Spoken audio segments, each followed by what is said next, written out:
welcome everybody. You have programs, so I don't have to talk so much tonight.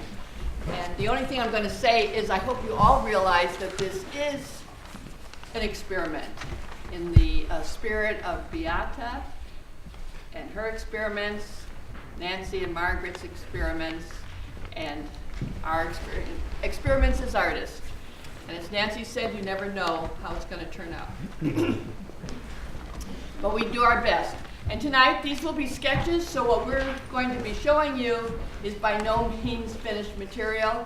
It's simply some sketches that we put down. We met Nancy about a month ago, and she was so generous to tell us her stories and want the stories to be told. And that's what we do, is tell stories.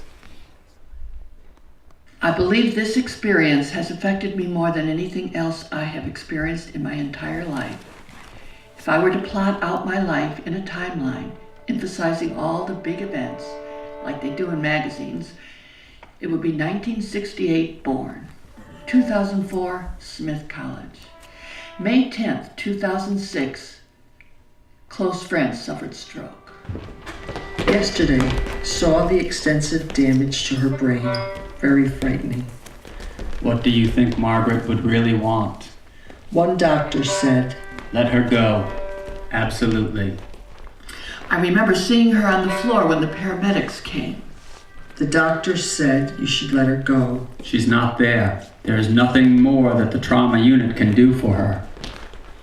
I'm angry that Margaret had a stroke.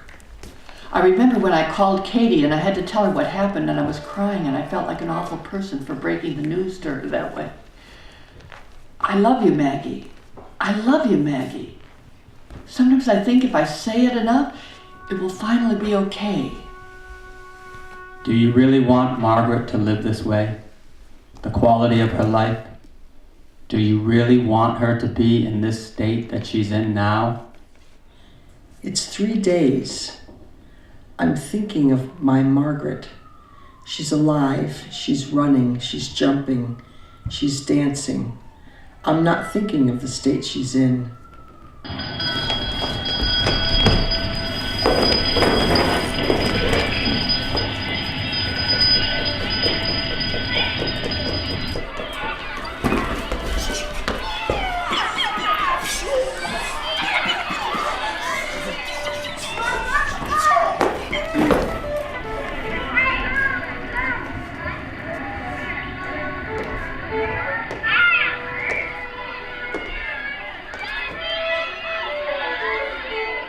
I see many people looking at her with pity and with the certainty that the way she is now is the way she will remain.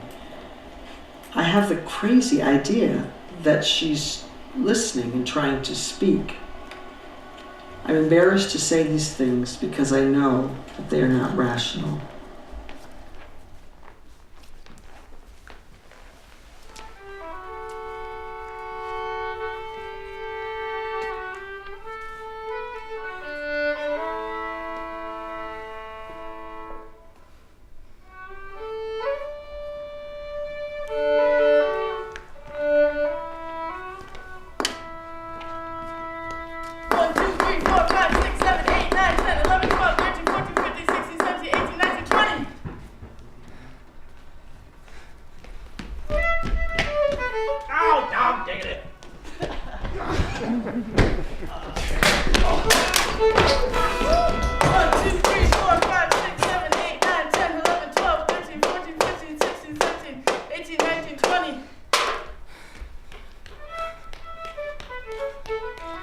I think of how she sometimes did not feel that she was good enough, or that she knew enough, or that she was really skilled at any one thing.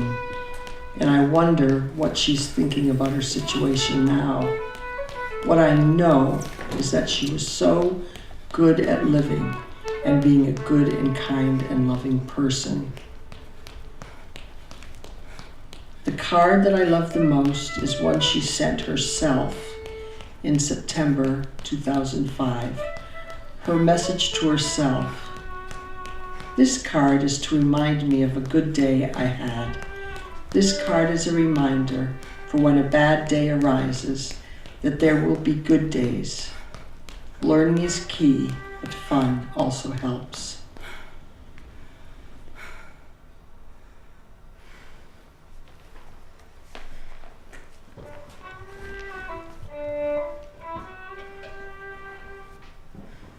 Buddhist prayer. May all beings have happiness and the causes of happiness. May they be free of suffering and the causes of suffering. May they never be separated from the sacred joy that is beyond suffering. May they rest in equanimity, free of grasping, hatred, and ignorance. And may they be aware of the equality of all that lives.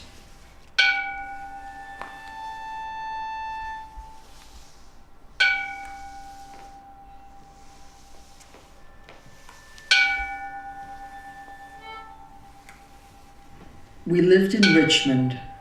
Margaret and I lived there for her whole childhood. We had the house for 22 years. There was a tree in the yard that she climbed, and my neighbor's house was there, and he was on the roof of his garage, and Margaret was in her tree, and they talked to each other because they were both at the same height. The cat would visit Maggie in the tree. It was just one of those funny things. I would let her climb the tree, but my mother would come and visit and be like, "Oh my God, she's up in the tree, oh no."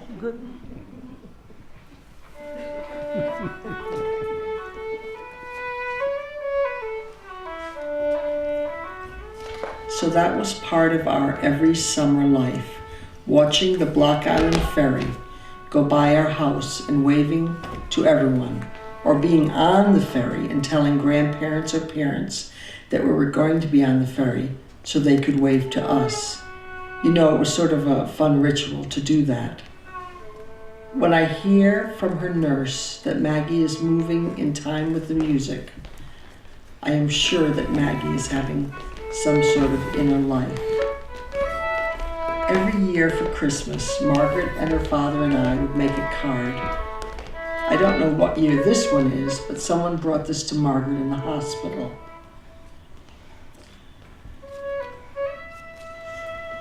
Her eyelids have fluttered, and her mouth is moving in such a way that makes the doctor feel there are messages going through her brainstem to her brain.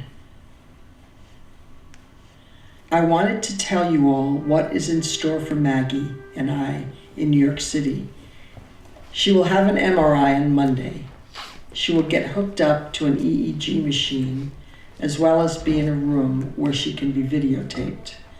On Tuesday, she will have a PET scan done.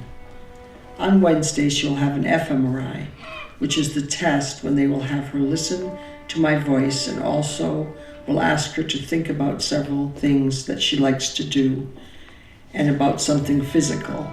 And they'll see how her brain responds to those things and where, which will tell them if she hears and if she understands.